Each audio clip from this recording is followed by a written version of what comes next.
There's been no shortage of folks who were born in the United States, had U.S. citizenship, then moved to Canada and became Canadian, and later renounced U.S. citizenship. The tax systems between the two countries, as high tax as they both are, often didn't work out. And people found themselves, even if they didn't earn that much money, having a lot of complications and just decided to become Canadian. But today I'm going to share you the story of one particular Canadian American who decided to say goodbye to Uncle Sam forever and share my comments. This story is from the Globe and Mail, which is one of the big newspapers in Canada. Why I've said goodbye to Uncle Sam and dropped my dual citizenship. It is a first-person account, as they call it. It's a daily feature they have in the Globe and Mail, and I'm going to share it with you. If it's your first time here, I'm Andrew Henderson, founder of Nomad Capitalist. We are a boutique consulting firm that helps 7- and 8-figure entrepreneurs and investors legally go where you're treated best. Everything from reducing your taxes. If you're an American, moving to Canada is probably not going to help you too much in that regard. Getting second citizenship, because freedom is in short supply these days. Diversifying and protecting your assets, because, hey, governments want your money. You can learn more at nomadcapitalist.com. And it is that mentality that drives a lot of people to renounce U.S. citizenship. We saw the numbers triple in the second quarter of 2022 versus the second quarter of 2021. In all fairness, U.S. embassies around the world were largely closed. There were some open, there were some renunciations happening, but they were difficult for most folks to figure out, especially folks who moved to a country like Canada and have a job or have a business and just couldn't go and take off to some weird part of the world where there's an embassy open, one of the few. And so here's the story. This is from, I believe, Allie Sinclair. And she says, "Don't tell anyone we're American. It's just easier if people don't know. That was our family policy," she says. "My father, a university professor, even went so far as to have us catch him using Americanisms or his native accent. If he said rough for roof, for example, or restaurant for restaurant, we kids were to shout Ohio. In this way, he learned to sound as neutral as possible." I always thought people from Ohio, I'm from Ohio, I always thought we had a pretty neutral accent in the lower Midwest. But no doubt, there are some of us who didn't want to be identified as Americans. And if that's you, I'm here to tell you that's okay. If you don't want to sound like you're from the U.S., if you don't want people to know that you're American, I was at a restaurant in Bali just after Trump got inaugurated. I don't care if you like Trump or not, but I opened my mouth. I'm there with some friends. None of them are American. And the guy starts lecturing me basically about like, oh, you must have left the country to get away from that scumbag. And I'm like, I don't know who you are, but I've been out of the United States for many years. And, would you allow someone to lecture you about Justin Trudeau? If you're from New Zealand, would you allow someone to lecture you about Cinda Cern? I mean, the fact that Americans do get picked on, I'm not saying it's right, but if you don't want to be American, if you don't want to be perceived as American, I'm here to tell you that's okay. And so that's Allie's account. She did her best to blend in too, she says. She attended French immersion school. I ate my way through multicultural festivals, and in public I waved the Canadian flag, not stars and stripes. But at home, my family still use expressions like bless his heart, bless his heart, yeah. Baked all-American pecan pies and observed 2 Thanksgivings, which we called Canadian Thanksgiving and real Thanksgiving. Yeah, if you're going to live overseas, you got to drop that. Right? It's like people who move from New York to Los Angeles. They're like, I'm out here. No, you're just here. That's back east, right? You're here, right? You're here. I don't like this thing where it's like people still call me American. I'm not a U.S. citizen. If you can become an American by being naturalized, you can go from living in Serbia to living in the United States and becoming a U.S. citizen, and you're American. Then I'm not American because I don't have the citizenship. There's no I'm not ethnically because I'm from Ohio. The latter, so my point is if you're gonna live overseas, embrace where you're living.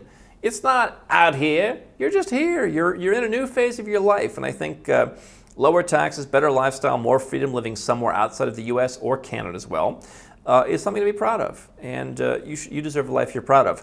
The latter was celebrated in a festive yet clandestine manner, so the real Thanksgiving as they called it. With the same group of families every year. They were Americans, like us, recruited to Canada back in the 1970s because there was a shortage of professors. One year, the turkey would be filled with cornbread stuffing, my family's tradition. Another year with sausage and potato for the folks from Chicago. Sadly, we all had to give a turn to the people from Boston, who gleefully stuffed the bird with a gloppy, briny mess of oysters. And so, what I think, if I look at my friends who are the most adapted overseas, is they find local friends. And so if you want to meet people from Asia, I have friends who live in Asia and they just like they just get along in that culture better. I think it's worth acknowledging there are certain cultures where different people get in better. And if you do that, you can go to where you belong. It's highly unlikely that everyone who is born in one country belongs there. If you want a softer landing, go to a country like Ireland, go to a country like the UK, go to a country where they speak English, go to a country that has similar values. Mexico, despite the language difference, a lot of similarities with the United States. And so if you want a softer landing, go to that place, and perhaps you can make friends with more locals. Find a place where they speak English and meet people who are from places other than where you're at. That's the secret, from what I've seen, to fitting in. And so if you're talking about real Thanksgiving and only hanging out with Americans, hey, it's okay to hang out with Americans on Thanksgiving. I still occasionally do an American on Thanksgiving. I'll take people out, and they're amazed at what all is involved in it.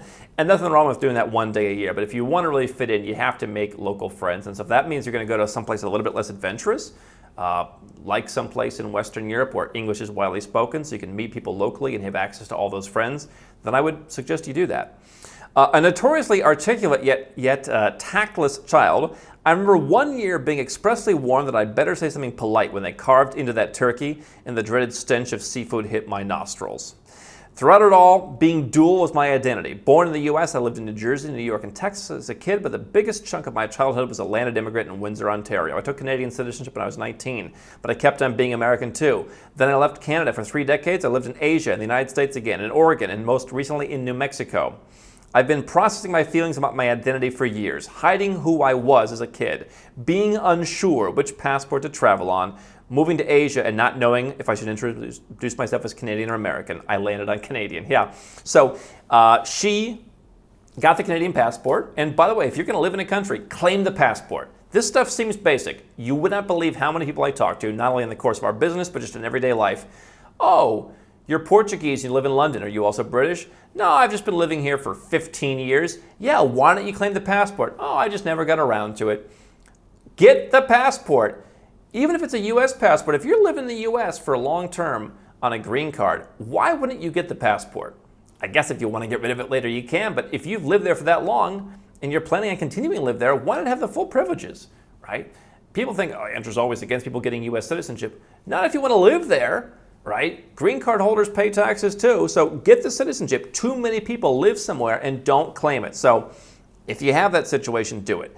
Obviously, the benefit of Canadian citizenship, at least for now, is that you have 2 pretty equivalent passports. In terms of you can go to pretty much the same places. Canadians have easier access to the U.S. than anyone else in the world in terms of not having to fill out ESTA, longer stays.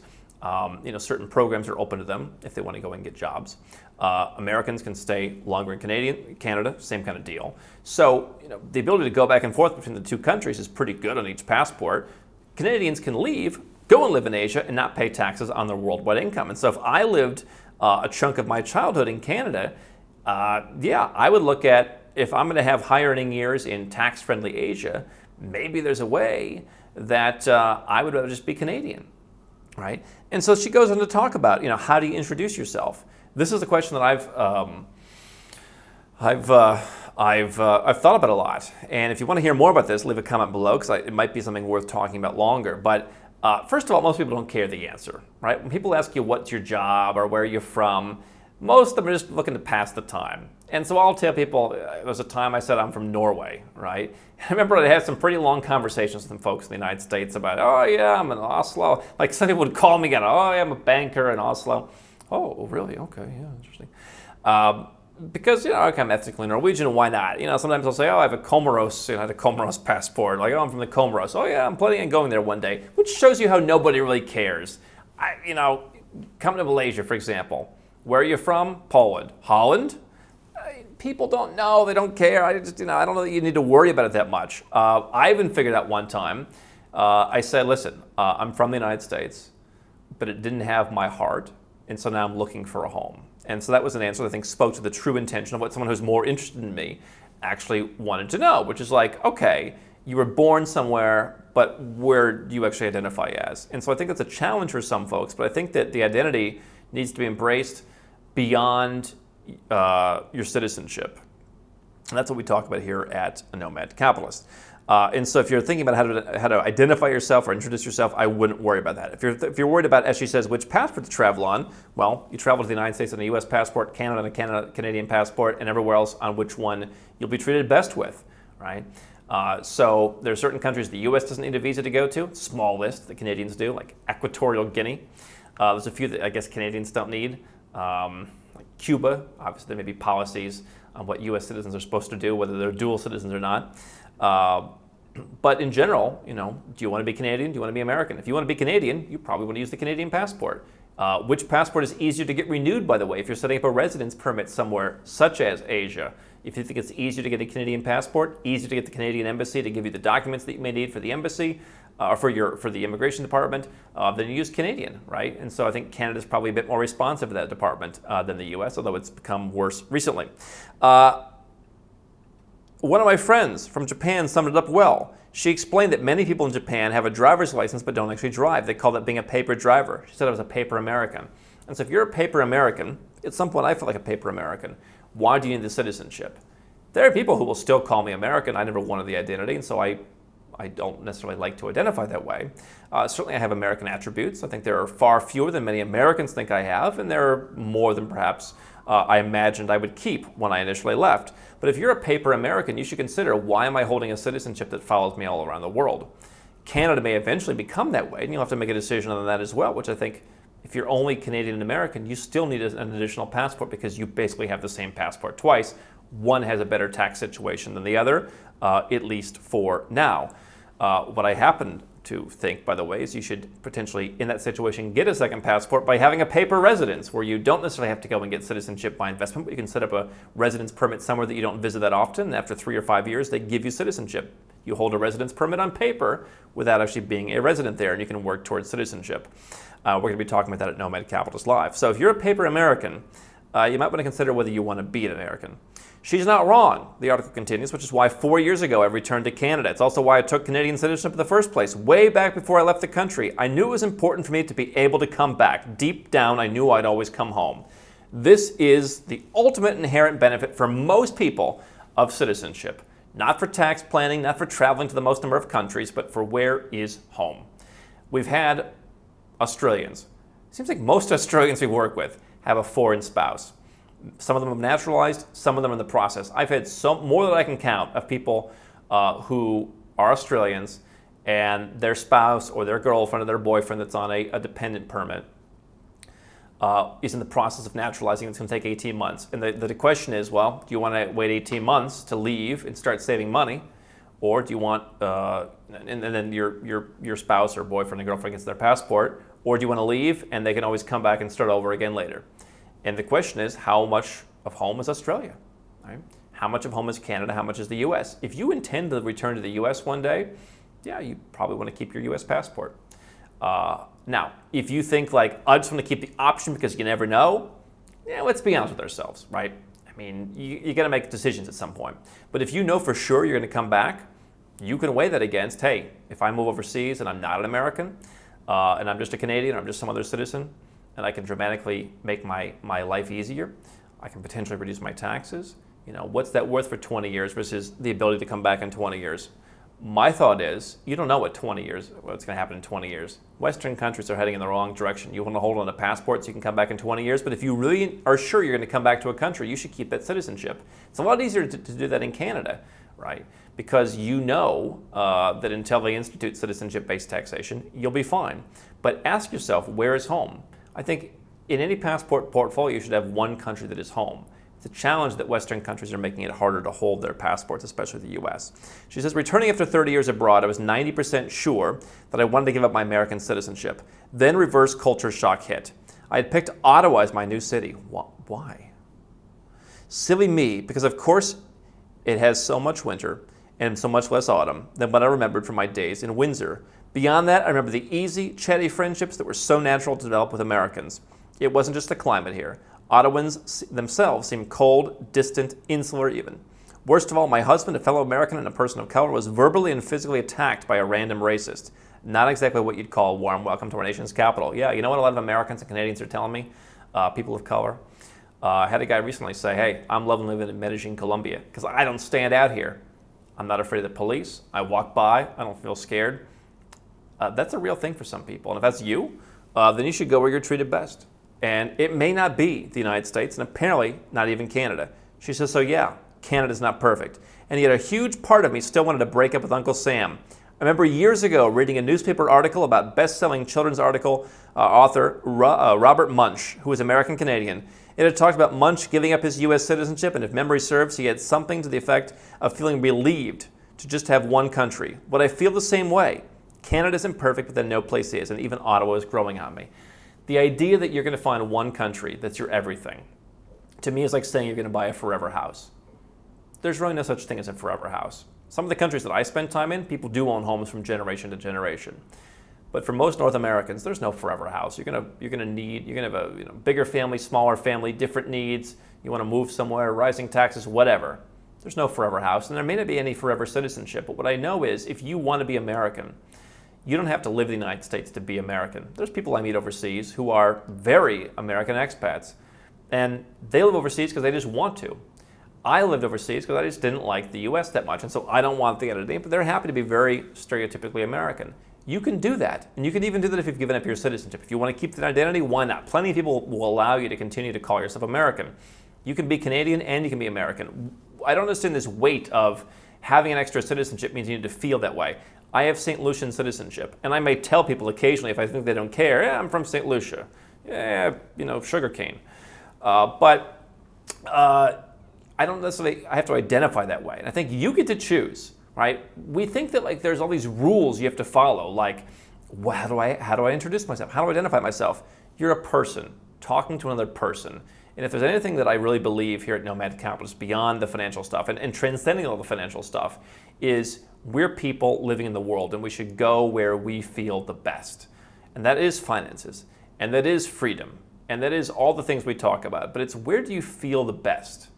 Where do you feel truly yourself? And let everything else just go by the wayside. You have another passport. If that doesn't suit you, then don't worry about it. And if it doesn't suit you so much, then get rid of it. That's what she talks about. She talks about her family applying for their Canadian citizenship. She looked at whether they're going to renounce their citizenship. And then she says, I wondered how I would explain releasing my country of birth to my American grandmothers if they were still alive. Why did I make the decision to eventually give up U.S. citizenship? Was it Trump, Trumpsters, healthcare, crime, intolerance, racism? Yes, and let's see, also yes. Not obviously the only reasons to give up U.S. citizenship. But she says, my decision to give up citizenship in the United States was also more nuanced and ethereal, a gradual realization of subtle shifts in my emotions. I realized that I root for Canada over the United States in the Olympics, and not just in hockey and curling. I can't even eat donuts anymore, but my official position is that Tim's beats Krispy Kreme. That's a hill I'm willing to die on. If pressed, I'm even willing to defend Justin Bieber, but only if the person dissing him is not Canadian. These days, I only celebrate one Thanksgiving, and you can be sure it is both real and in October. You may have heard the slogan, the world needs more Canada. I'm not sure if I can help with any of that, but at least I have given the world one less American. You're welcome. And so that's the story of someone that you may not entirely agree with. But certainly there's some things in there that resonate with you, or that certainly that resonate with me. And these are the kinds of questions people ask when they're embarking on this offshore journey. How am I going to feel having two passports? I think you're going to feel how you want to feel. If you believe in the United States, if you believe in being American and you just want a backup plan, you're still going to feel American. You're not going to suddenly feel weird because you're Dominican. I can tell you that for sure. If you don't feel like you belong in the United States or any other country, I've had folks from the UK, from Germany say, hey, I never feel like I fit in. I liked your story of saying you didn't really fit in. Then you get to have the opportunity to take a new identity. For me, going beyond the Caribbean in terms of citizenship, it gives me the chance to have the opportunity to be a citizen of a place where I feel like, hey, I could fit in, and I know people here, and I have friends here. And it may not be entirely my identity, but that's part of the messiness of all of this. I may not share the entire culture. I may like to be, faster paced or more impetuous or have different cultural norms in some way than the countries of my citizenship. But you know what? I have a respect for what they do. I've adopted some of the ways of living that they have. I've adopted parts of their culture into mine. And you know what? I'm a person who's living, who's growing, who's adapting, who's going through life. I'm not the person that I always was, but I'm still me. And I think if you take that approach, then adding extra citizenships, adding an extra residence permit, diversifying yourself, you will avoid some of the difficult thinking, some of the emotional thinking that is in this article, because you'll realize that this is a pursuit of individualism. You're an individual, and your goal is to be better today than you were yesterday. to be more knowledgeable, to be more worldly, to be more empowered, to be more free. And I think that your best chance of doing all of that is to have more options and to know that if one country decides to go in the wrong direction, you just can't feel like you're part of it. They're getting in the way of you being your best version of yourself, that you have optionality. And I would focus on the individual aspect of this, which is what she eventually did. She did what was best for her, which is having one citizenship. I think if she were to go out and get a Caribbean citizenship that had no connection to her, it wouldn't feel any worse. And so the challenge of living in different countries and not knowing which one to call home is one that may haunt people over time. But I certainly think that the focus on being an individual is the best way to live in peace as a nomad capitalist. And if you do that, you can distance yourself from a country that maybe you'll realize no longer serves you, just as Ali did.